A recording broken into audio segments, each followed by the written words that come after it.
নমস্কার বন্ধুরা, welcome to Shipra's kitchen. আজ আমি একটা নতুন ধরনের রেসিপি নিয়ে চলে এসেছি আপনাদের সামনে। আজ আমি বানাবো কই মাছ চাল কুমড়ো আলুর তরকারি। দেখুন, এর জন্য আমি প্রথমে সর্ষের তেল কড়াইয়ে দিয়ে তেলটা গরম করে নিয়েছি। এবার মাছগুলো এক এক করে ভেজে নেব।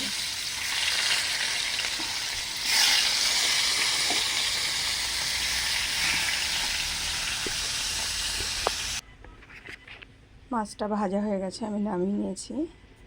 এবার এই গরম তেলের মধ্যে দিয়ে দিচ্ছি জিরে, তেজপাতা, শুকনো লঙ্কা।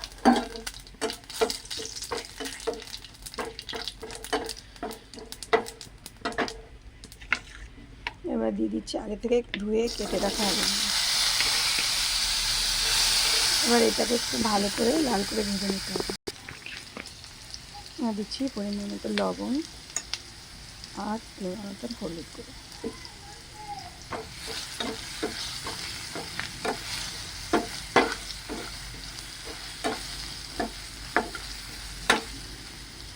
ভাজা হয়ে গেছে, এবার আমি লাউগুলোকে এর মধ্যে দিয়ে দিচ্ছি।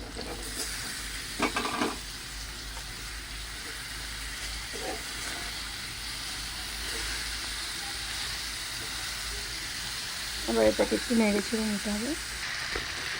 এখন আমার নাড়াচাড়া হয়ে গেছে। এবার এর মধ্যে আমি দিয়ে দেবো সামান্য জল। একটু চাল কুমড়ো দিয়ে জল বেরোবে, এটাই, বেশি জল লাগবে না।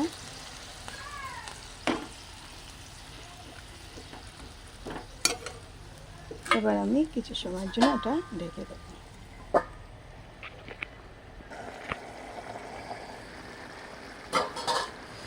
দেখুন, তরকারিটা ফুটে উঠেছে, প্রায় সিদ্ধ হয়ে গেছে। এবার আমি দিয়ে দেবো ভেজে রাখা মাছগুলো।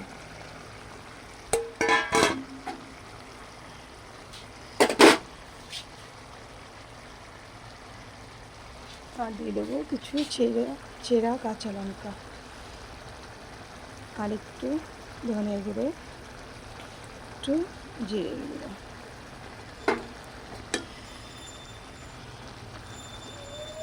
আমি আর কিছু সময়ের জন্য এটাকে ঢেকে সেদ্ধ করে নেব। দেখুন, এর মধ্যে আমি এবার উপর থেকে সামান্য একটু চিনি দিচ্ছি আর দিচ্ছি কিছু ধনেপাতা কুচি। আমার এই তরকারিটা হয়ে গেছে। আমি এবার এটাকে নেড়ে ছেড়ে নামিয়ে নেব।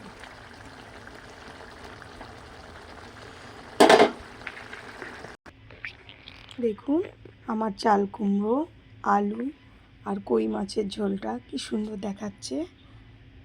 এটা খুব হেলদি এবং টেস্টি। আপনারা অবশ্যই সবাই বাড়িতে বানাবেন, যারা যারা একদমই চাল কুমড়ো পছন্দ করেন না। এইভাবে যদি চাল কুমড়ো আর মাছ দিয়ে আলুর ঝোলটা করা যায়, তাহলে আপনারা সবাই খুব ভালোভাবে খেতে পারবেন। এটা গরম ভাতের সঙ্গে খেতে খুব ভালো লাগবে।